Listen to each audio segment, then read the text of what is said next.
চরিত্রের ঠিক নাই। ধর্মের পরিচয় এই পৃথিবীতে মানুষ হিসেবে ধর্মের পরিচয় সবার আগে, ঠিক কিনা?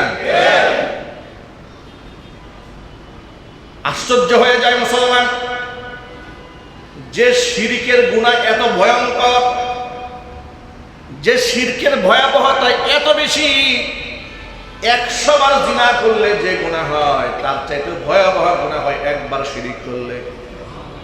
100 বার ব্যভিচার করলেও মানুষ কাফের হয় না।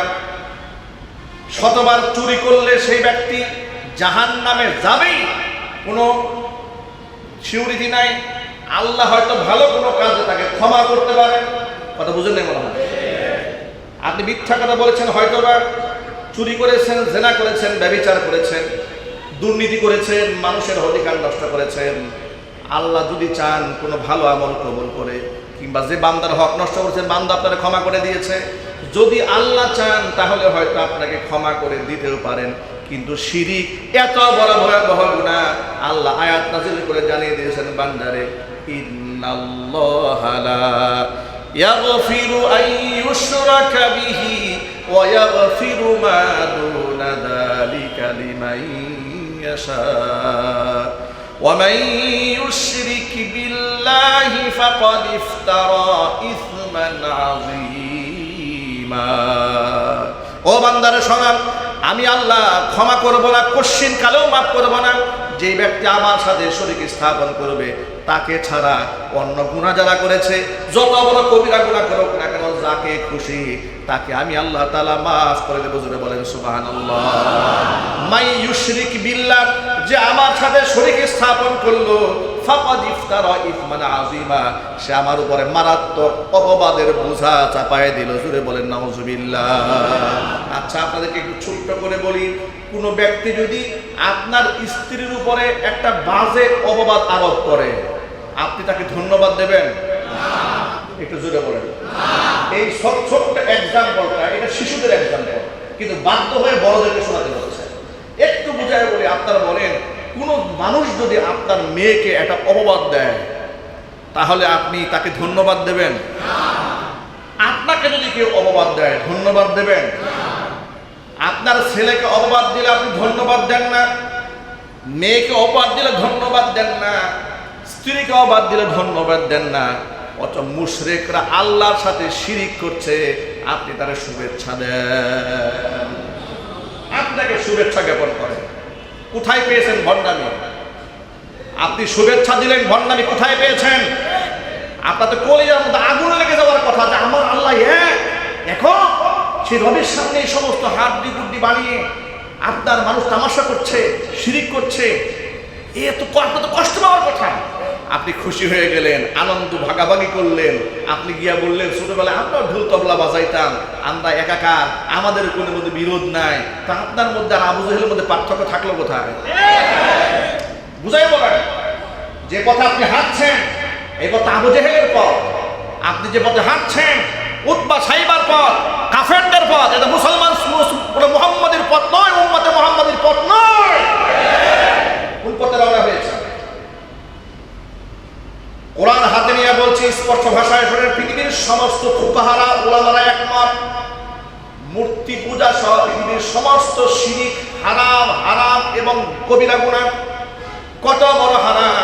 মূর্তি পূজা করা হারাম, সমর্থন করা হারাম, মূর্তি পূজায় সহযোগিতা করা ট্রিপল হারাম। আপনি এখন বলবেন সংখ্যালঘুদের উপর আমাদের দায়িত্ব আছে। আছে। আবার এখানে ভুল বোঝাবুঝির কারণ নাই যে হুজুর সংখ্যালঘুদের বিরুদ্ধে কথা বলেছে, পাগলে মাথা নষ্ট হয়েছে। আমি সংখ্যালঘুদের বিরুদ্ধে কথা বলতে যাবো কোন দুঃখে? আমি তো বলেছি মুসলিম নামধারী আমাদের যে মুনাফিকগুলো আছে তাদের বিরুদ্ধে কথা বলেছে। আমি হিন্দুদের বিরুদ্ধে কথা বলতে যাবো কেন? হিন্দুদের ব্যাপারে আমাদের দায়িত্ব কি শোনেন? কোরআন বলে দিয়েছে লা ইকরাহা ফিদ্দিন।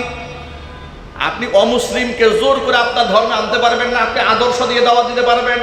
এক, আপনি ওদের নোংরা সংস্কৃতি নিয়ে আপনি বাজে সমালোচনা করতে পারবেন না, এই অধিকার আপনাকে দেওয়া হয় নাই। জোরে কোন সুবহানাল্লাহ। আমাদের দেশের দায়িত্ব থাকে, রাষ্ট্রের দায়িত্ব হচ্ছে আমার দেশে হিন্দু আছে, বৌদ্ধ আছে, খ্রিস্টান আছে, মূর্তি পূজারী আছে, সাঁওতাল আছে, পাহাড়ি আছে, গারো আছে, মারমা আছে, কত কিছু উপজাতি আছে। তাদের নিরাপত্তা নিশ্চিত করবে রাষ্ট্রের প্রশাসন। তারা জুড়ে বলেন, রাষ্ট্রের প্রশাসন কাদের টাকায় চলে? কথা বুঝেন না মনে হয়। কাদের টাকায় চলে? আমাদের টাকায় চলে। সুতরাং আমাদের পক্ষ থেকে রাষ্ট্রের নিয়োগকারী নিরাপত্তা সংস্থার লোকজন আছে, তারা এটাকে পাহারাদারি করবে।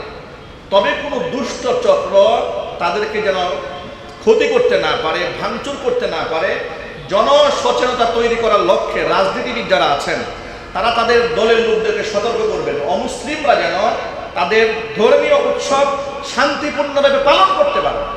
এই ব্যাপারে তাদেরকে আপনি উদ্বুদ্ধ করবেন। কিন্তু আপনি পূজায় গিয়ে হাজির হলেন, হাজির হইয়া বললেন যে মা দুর্গার যে শক্তি, এই শক্তি দিয়ে আমরা জুলাই আগস্টে বিপ্লব লাভ করেছি।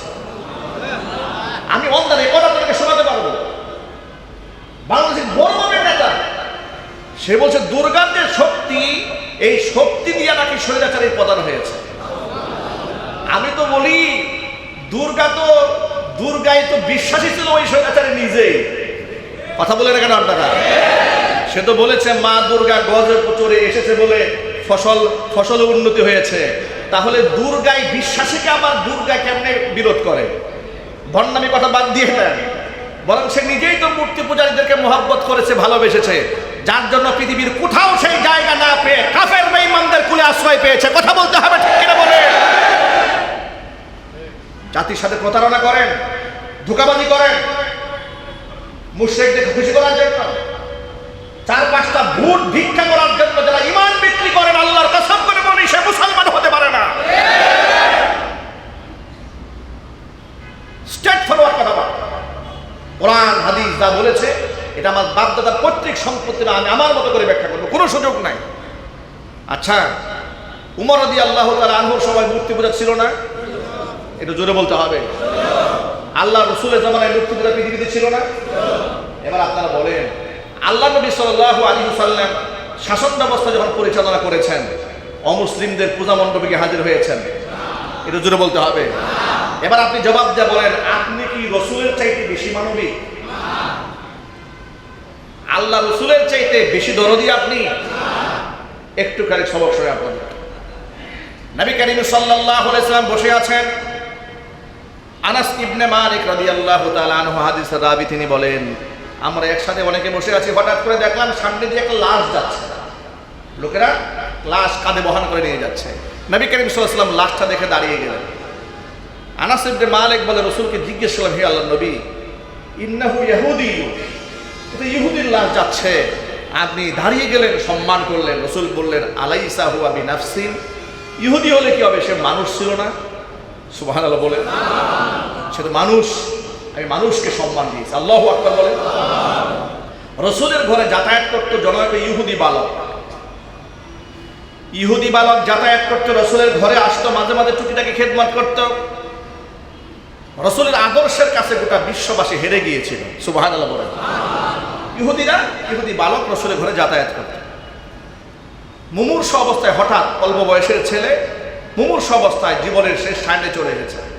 আল্লাহ রসুলের কানে আওয়াজ দেওয়া হলো যে আপনার ঘরে যাতায়াত করে যে ইহুদি ছেলেটা অসুস্থ হয়ে পড়েছে, মৃত্যু শয্যায় শায়িত।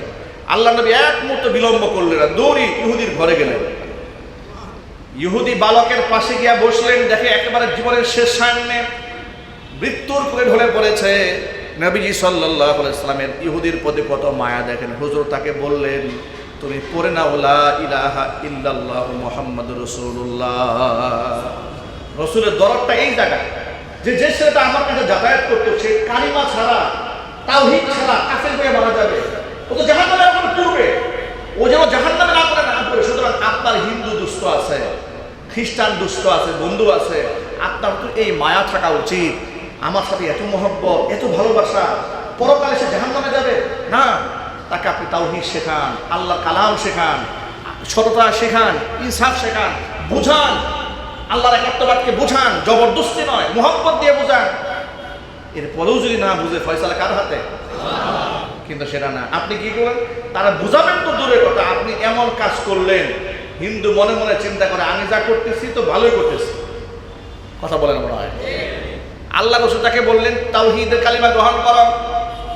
এবার ইহুদি জীবনের শেষ সামনে এসে পিতার কাছে চোখের ইশারায় পারমিশন চাইলেন, যেহেতু কথা বলতে কষ্ট হচ্ছে। জিজ্ঞেস করলেন আমি রসুল যে বলেছেন তার কথা কি মানবো কিনা। ইহুদি বালকের বাবা তাকে বলল আতি আবাল কাসেম, মুহাম্মদ সাল্লাল্লাহু আলাইহি ওয়াসাল্লাম তোমাকে যা বলেছে তার আনুগত্য তুমি মেনে নাও। ছেলেটির সাথে সাথে পড়ে নিয়েছে লা ইলাহা ইল্লাল্লাহু মুহাম্মাদুর রাসূলুল্লাহ সাল্লাল্লাহু আলাইহি ওয়াসাল্লাম। কালিমা পড়ার সাথে সাথে আল্লাহর নবী হেসে দিয়ে ঘর থেকে বের হলেন আর শুকরিয়া আদায় করে বললেন সমস্ত প্রশংসা ওই আল্লাহ পাকের, যে আল্লাহ তাআলা তার জাহান্নামমুখী একটা বান্দাকে জান্নাতে প্রবেশ করিয়ে দিয়েছে। দরদ তো এরকম থাকা উচিত, মোহাব্বত তো এরকম থাকা উচিত।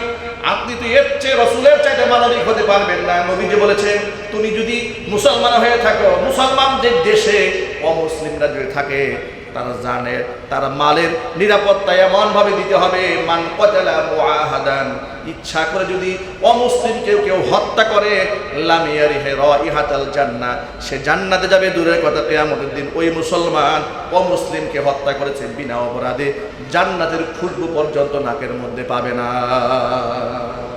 আপনি রসুলের সাথে মানবিক হবেন। আপনি যদি একটা হিন্দুকে সাহায্য করতে মনে চায়, তার ভাঙা ঘর আছে একটা ঘর বানিয়ে দেন। ছেলে মেয়ে পড়াশোনা করতে পারে না, তাকে পড়াশোনার টাকা দেন। মেয়ে বিবাহ দিতে পারছে না, টাকা পয়সার অভাবে সাহায্য করেন। অসুস্থ হয়েছে, ট্রিটমেন্ট দিতে পারছে না, টাকা দিয়ে সাহায্য করেন। আপনি মানবিক কোনো ক্ষেত্রে তাকে সাহায্য করলেন না, শুধু ঠাকুর বানাতে সাহায্য করতে গেছেন। আপনি তো পূজার মধ্যে সাহায্য করতে যান নাই, আপনি ভণ্ডামি করে ভোট কামাই করতে গেছেন। কথা বলেন ঠিক কিনা বলেন? আপনি হিন্দুকে সাহায্য করতে যান নাই। আপনি যে পূজার সময় গিয়েছেন, আপনি হিন্দুকে সাহায্য করতে যান নাই, আপনি নিজের ঈমান বিক্রি করে 5টা ভোট কামাইতে গেছেন। আপনি বলেন আমি অমুসলিমকে সাহায্য করতে, না আপনি সাহায্য করেন না। যদি তাই হয়ে থাকে তাহলে এই পূজা ছাড়া কবে তার বাড়ির খোঁজখবর নিয়েছেন? বলেন জবাবদার জাতির কাছে। কথা বলেন ভাই ঠিক কিনা বলেন? এই জন্য অমুসলিম যারা আছে তাদের সাথে ভালো আচরণ করতে ইসলাম আমাকে নিষেধ করে নাই। দেখেন আল্লাহ পাক অমুসলিমদের ব্যাপারে কোরআন শরীফে কি বলে দিয়েছেন।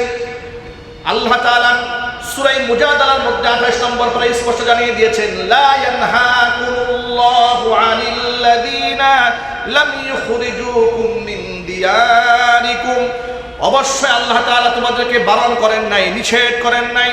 লা ইয়ানহাকুমুল্লাহু আনিল্লাযীনা লাম ইউকাতিলুকুম ফিদ্দীন, যারা ধর্মীয় ব্যাপারে তোমাদের সাথে যুদ্ধ করে নাই। ওয়ালাম ইখরিজুকুম মিন দিয়ারিকুম, তোমাদেরকে ঘর থেকে বেরও করে দেয় নাই। মানে শুরু তারা অমুসলিম, এই তারা না তোমাদের সাথে মারামারি করে, না তোমাদের সাথে ধর্মীয় যুদ্ধ করে। ধর্ম নিয়ে তোমাদের সাথে মারামারিও করে না, যুদ্ধও করে না। এরকম শান্তিপ্রিয় অমুসলিম, তাদের ব্যাপারে আল্লাহ নিষেধ করেন না যে আনতাবার রুহুম, তাদের সাথে ভালো আচরণ করবে। ওয়াতুকসিতু ইলাইহিম, তুমি তাদের উপর ইনসাফ করবে, আল্লাহ নিষেধ করেন নাই। ইন্নাল্লাহা ইউহিব্বুল মুকসিতিন, বরং ইনসাফকারীকে আল্লাহ ভালোবাসেন। সুবহানাল্লাহ বলেন। তাহলে অমুসলিমদের সাথে, শান্তিপ্রিয় অমুসলিমদের সাথে ভালো আচরণ করতে আল্লাহ নিষেধ করেছেন, বারণ করেছেন? তো করেন না। আপনি খোঁজখবর নেন, সাহায্য করেন, সহযোগিতা করেন। সে ঋণগ্রস্ত, ঋণের টাকা পরিশোধ করে দেন। মহব্বত দিয়ে, ভালোবাসা দিয়ে তার অন্তরে ইসলামকে প্রবেশ করান। মহব্বত করবেন না, খালি সিন্নি খাইতে যাবেন, ভণ্ডামি করতে যাবেন। মনে রাখবেন উমরে ফারুক রাদিয়াল্লাহু তাআলা আনহু বলেছেন অমুসলিমদের আনন্দ উৎসব পূজা অনুষ্ঠানে সময় তোমরা তাদের সেই অনুষ্ঠানে যাবে না, প্রবেশ করবে না, কারণ তখন আল্লাহর পক্ষ থেকে শিরকের অপরাধে তাদের উপর গজব নাজিল হয়। এই কথা হযরত উমরে ফারুক রাদিয়াল্লাহু তাআলা বলেছেন। এই কথা জানার পরে কোন মুসলমান হাস্যোজ্জ্বল চেহারা নিয়ে মন্দিরে যেতে পারে? এখন আজকে এই মসজিদে বসে তওবা করবেন। আপনি যদি নেতাও হয়ে থাকেন, সর্বোচ্চ আপনি আপনার লোক দিয়ে নিরাপত্তা নিশ্চিত যেন হয় এই খোঁজ খবর রাখবেন। এতটুকু দায়িত্ব আপনার। কিন্তু পূজায় গিয়ে মূর্তির প্রশংসা যে মুসলমান করবে, ওই ভোট কামাইতে চেয়েছে। তো আমি গতকালকে লাইভ করে বলেছি যে এই দেশের রাজনীতিবিদদের চেহারা দৃষ্টে মনে হচ্ছে যে গোটা ভোটের পরাজয় কিংবা বিজয় পুরোটাই হিন্দুদের উপর নির্ভর করেছে। এই চিন্তা চেতনা যে নেতার থাকবে, আপনারা মুসলমান, আপনাদেরকে আমি শিখাই দিলাম, এ কথা রেকর্ড হচ্ছে, অনলাইনে ভাষায় দেবেন। যেই নেতা ঈমান বিক্রি করে 5টা ভোট কামাইতে চায়, ওই নেতাকে জুতা পিটা করবে। একমত আছেন আপনারা? কারা কারা দুহাত দেখতে চায়? কারা কারা আছেন দুহাত?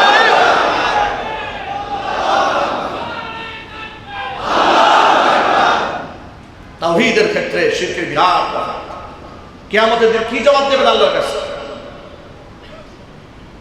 এবার যদি আপনি ব্যাখ্যা দিয়ে আমাকে বোঝাতে চান, হুজুর আমরা তো আসলে পূজা করতে যাই নাই, আমরা পরিদর্শনে গেছি।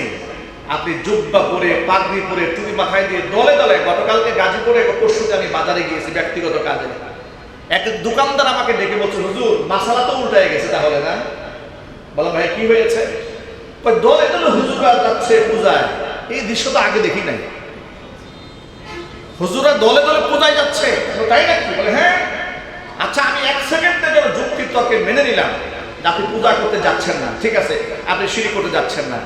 সেখানে নারী পুরুষের অবাধ মেলামেশা আছে না? গান বাজনা আছে না? ঢোল তবলা আছে না? কথা আছে কিনা? এবার আপনি পৃথিবীর যে কোনো মুফতি মুহাদ্দিসকে ফতোয়া জিজ্ঞেস করেন, যে অনুষ্ঠানে শরীয়ত বিরোধী কাজ হয় সেখানে যাওয়া যায় হবে কিনা? যেখানে আপনি গেলে গান থেকে বাঁচতে পারবেন না, শিরিক থেকে বাঁচতে পারবেন না, গুনাহ থেকে বাঁচতে পারবেন না, যাওয়া আপনার জন্য জায়েজ আছে কিনা? আপনি বলবেন রাজনীতির স্বার্থে একটু একটু করতে হয়। যে রাজনীতির স্বার্থে যেই ব্যক্তি গুনাহ করে, ওই ফাসেকের রাজনীতি আমরা করব না। পরিষ্কার ও কি ফাসেক? ও কি চিল্লায় বলেন সে কি ফাসেক? পাপিষ্ঠ গুনাহদ্রোহী, আল্লাহর হক আদায় করে না, সে আপনার হক কেমন আদায় করবে? নিজের ধর্মের পরিচয় ঠিক রাখতে পারে না, রাজনীতির কারণে ধর্ম বেঁচে যায়, আদর্শ বিক্রি করে। ও যদি এমপি হয়, মন্ত্রী হয়, রাস্তাঘাটে সব বিক্রি করে বিদেশে বাড়ি বানা বসে থাকবে। ইমান বিক্রি করতে গেলে রড বিক্রি করতে পারবে না? কথা বলে না। যে রাজনীতির কারণে ইমান বিক্রি করতে পারে, ও আপনার রড বেচতে পারবে না, আপনার বরাদ্দ বেচতে পারবে না। ওই লক্ষ লক্ষ কোটি টাকা যারা বিদেশে পাচার করেছে, ওরা আগে ইমান বিক্রি করেছে, পরে টাকা পাচার করেছে। এই জন্য বলি ইমানের ক্ষেত্রে কোনো কম্প্রোমাইজ নাই। আল্লাহর একাত্মবাদ, আল্লাহ এক এবং একক। ওই যে বলেছে যে দুর্গার শক্তি নিয়ে নাকি বিজয় লাভ করবে, আগামী নির্বাচনে আমরা আল্লাহর শক্তি নিয়ে লড়ব। কথা বলেছি কিনা বলে? আমরা ওদেরকে চ্যালেঞ্জ দিলাম, এই মুনাফিকদেরকে বললাম তোরা দুর্গার শক্তি নিয়ে আগায় আয়, আবার আল্লাহর শক্তি নিয়ে ছাপিয়ে পড়বো, ইনশাআল্লাহ আল্লাহর শক্তি বিজয় লাভ করবে।